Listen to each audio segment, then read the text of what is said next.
Hello dear learners, I welcome you all to the today's video lecture on MCQs from pharmaceutical chemistry from the chapter coagulants and anticoagulants.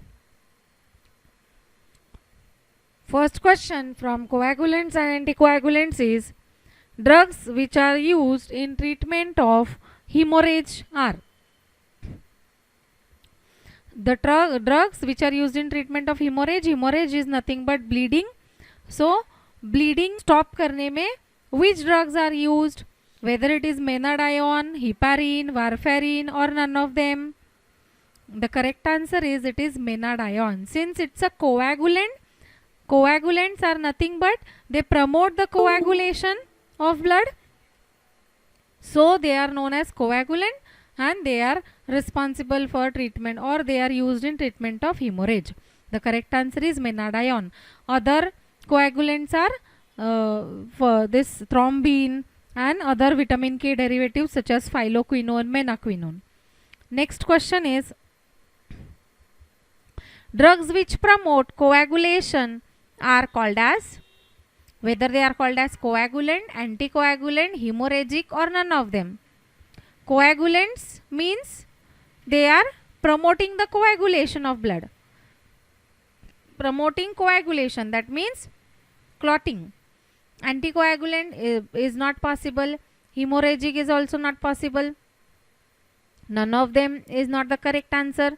The correct answer is coagulants, because coagulants will promote the coagulation. They will longer the coagulation. They will increase the coagulation of blood and they will be used in treatment of hemorrhage or bleeding. Drugs which promote coagulation are coagulants, because coagulants are the drugs which will promote the coagulation of drug. That means coagulation will take place at a faster rate, so they are used in treatment of hemorrhage or bleeding. Next question is drugs which prolong coagulation time are coagulants, anticoagulants, hemorrhagic or none of them. The correct answer is it is anticoagulant. Prolong coagulation time. Promote is to increase the coagulation and prolong is to decrease the coagulation rate.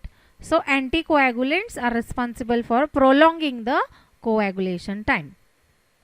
Next question is drugs which treat pulmonary embolism are. Now pulmonary embolism is the condition. In pulmonary embolism, the what happens is wherein pulmonary arteries, inside the pulmonary arteries blood will be clotted, and this thrombosis prevention and its treatment is done by the anticoagulants. So the correct answer is it is anticoagulants. Anticoagulants will treat the pulmonary embolism. Next question is IUPAC of menadione is, now the structure of menadione is benzene ring and another benzene ring, that is naphthalene. So me stands for methyl, na stands for naphthalene, dione stands for 2-ketone. So IUPAC of menadione is, if you will number it, then it is first and fourth position, and it is first and fourth position, and on second position the substituent should get the least possible number. So it is CH3 at second position. So it is 2-methyl 1,4-naphthaquinone, 2-methyl 1,4-naphthaquinone. 4-methyl is not at all possible because at fourth position double bond O is there. 3-methyl, again it is not getting the least possible number. 2-methyl, yes 2-methyl, but it is 1,5. It is not 1,5-naphthaquinone. So the correct answer is it is 2-methyl 1,4-naphthaquinone.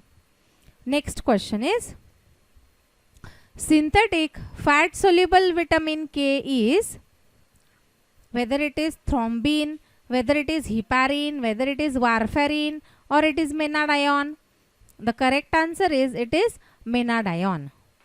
Next question is, now vitamin K, as you all know, these are coagulants with various vitamin K such as phylloquinone, menaquinone, menadione.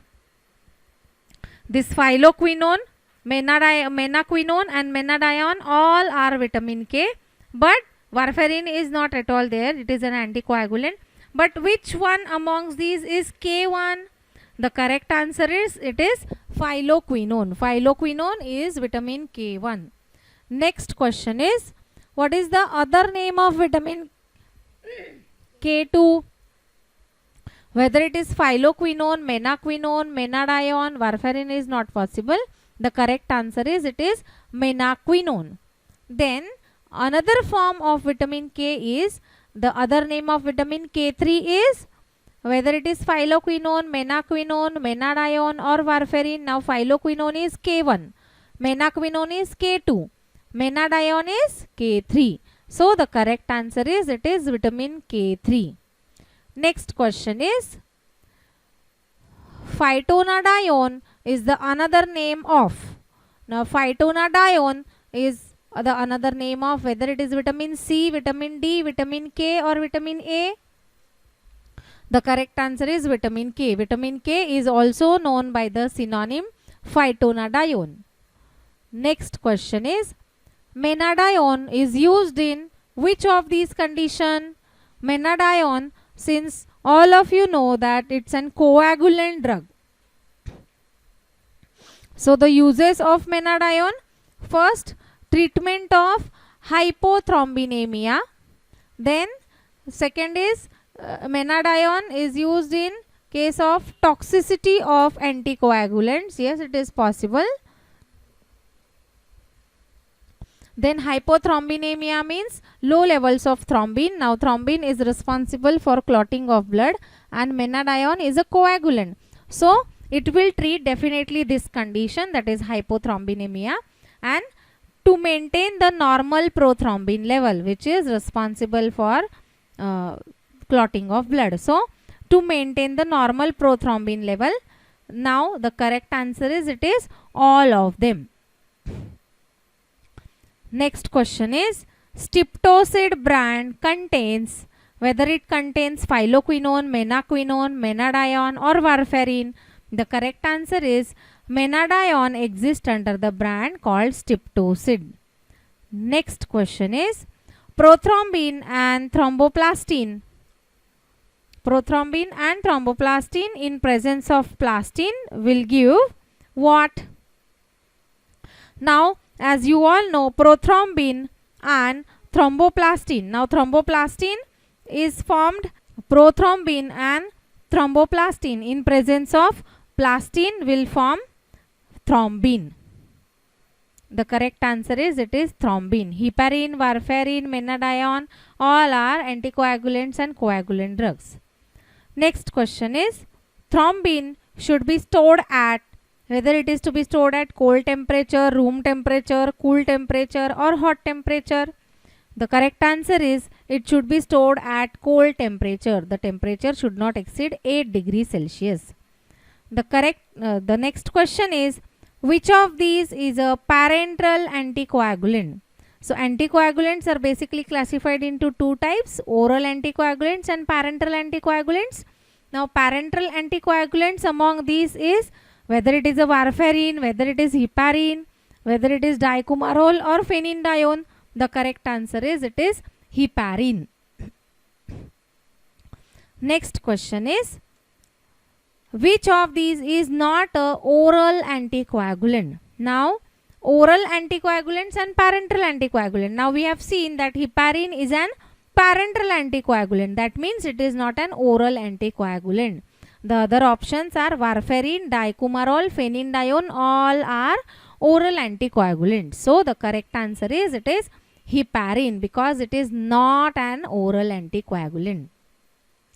Next question is, drug which is used in deep vein thrombosis, or drugs which are used in deep vein thrombosis are, whether it is warfarin, heparin, dicumarole or phenydione. The options are warfarin, heparin, dicumarole. All these anticoagulants, warfarin, heparin, dicumarole, are used in deep vein thrombosis. So the correct answer is it is all of them. Drugs which are used in deep vein thrombosis are. Next question is, dash is also used as rat poison, whether it's a warfarin, heparin, dicumarole or phenindione. The correct answer is it is warfarin. Warfarin is also known as rat poison because it will cause internal bleeding in the rats and it will kill the rodents. So it acts as rat poison or rodent poison. Next question is, hemostatic agent is also known as, whether it is hemostatic agent. Now first we will see what are hemostatic agent. Hemostatic agents are nothing but the agents which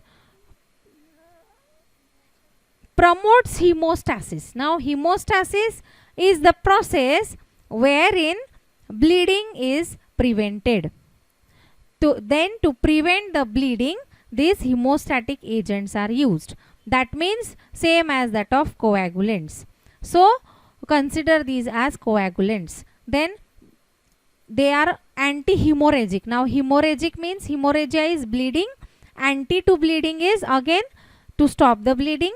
Substance which promote hemostasis, yes, hemostatic agents promote homeostasis or hemostasis, such as hemostasis is to stop the bleeding.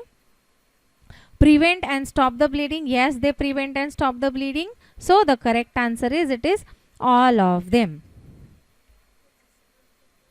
Next question is, heparin is produced naturally by, whether it is produced by mast cells and eosinophil, mast cells and basophil, mast cells and neutrophils, or all of them.